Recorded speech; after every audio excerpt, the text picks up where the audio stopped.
ठाकरे यांना मतदान करा, युतीचा धर्म पाळा आणि ही विनंती करण्यासाठी मी आलो.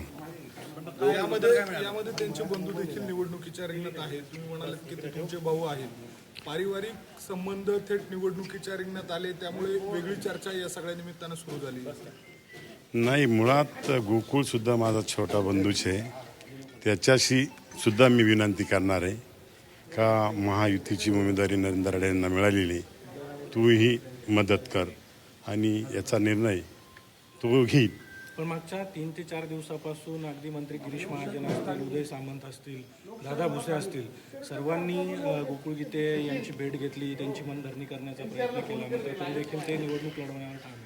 नाही, आता तुम्ही त्यांच्या बंधूंच्या भेटीसाठी येत आहे. मुळात उमेदवार पक्षाचा आहे, मंत्री महोदयांना ती जबाबदारी असते. अख्ख्या महाराष्ट्रामध्ये युतीमध्ये सगळे 17 जागा लढत आहे आणि हे काय नाशिक जिल्ह्यातच मंत्री आले असं नाही, पूर्ण जिल्हाभर मंत्री जात आहे ना, प्रत्येक जिल्ह्यात मंत्री जात आहे. त्याच्यामुळे त्यांची ती जबाबदारी असते, ते पार पडतात. नाही, हे आव्हान वगैरे असं काही म्हणता येणार नाही, पण ठीक आहे, त्या संदर्भात आव्हान वगैरे काय म्हणता. ज्या वेळेला तुमचा आणि त्यांचा एक व्हिडिओ समोर आलेला होता, ज्यामध्ये तुम्ही त्यांना विनंती करत असताना तुम्ही म्हातारा झाला का असा म्हणून देखील उल्लेख केलेला होता.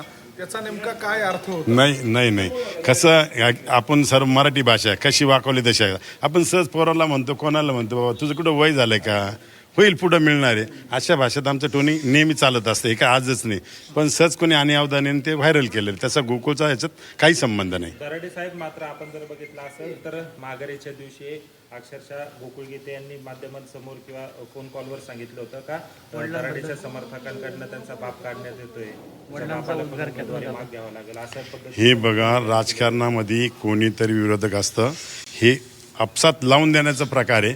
असं काही माझा पुतण्याही बोलला नाही, तो ग्रॅज्युएट झालेला आहे आणि त्यांनी आपल्या माध्यमातून प्रसिद्धी दिली. माझा आवाज असेल, मी जर काही बोललो असेल, तुम्ही फायरनशी लाभला ते टेस्ट करा आणि जर माझ्याकडनं चुकी झाली असेल ते जाहीर माफी मागायला तयार आहे. हे तर त्या दिवशी आपल्या माध्यमातून जर कळवलेलं आहे. त्याच्यामुळे असं काही बोललेलं नाही. विरोधक काही लोक असतात, दोघांचं कसं लागल अशा प्रकारे राजकारणामध्ये हा येतो. तुम्ही आता इथे भेटीसाठी आलात, मात्र हेच आधी आला असता तर कदाचित त्यांची मनधरणी होऊ नाही, आधी तर 100% यायला पण होतं, पण गणेश भाऊ सुद्धा स्पर्धेत होते, ते सुद्धा उमेदवारी मागत होते. जागा BJP केला जाते का शिंदे गटाला जाते हे अद्याप आम्हाला दोघांना माहीत होतं. आता नियमाने ती जागा शिंदे गटाला रेग्युलर सुटली आहे, त्याच्यामुळे प्रचाराला सुरुवात केली. तर मी बैठकीतून काही सकारात्मक चर्चा झाली का, तुम्हाला वाटतं तुम्ही या बैठक नाही, मी मतदान मागायसाठी आलो. मतदार आहे, दीपालीताई आमच्या मतदार आहे, त्यांना विनंती करण्यासाठी आलो, बाकी दुसरं काही कारण नाही. 100% मतदान करते, युतीचा धर्म पाळतील.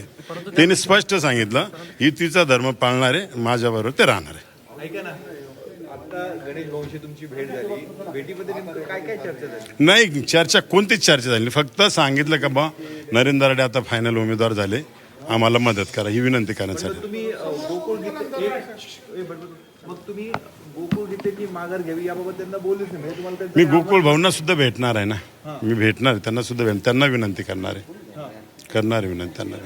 आता ऐका, 3 मंत्री नाशिकमध्ये येतात. नाही, 3 मंत्री हा विषय, प्रत्येक जिल्ह्याला मंत्री आहेच ना, जातात.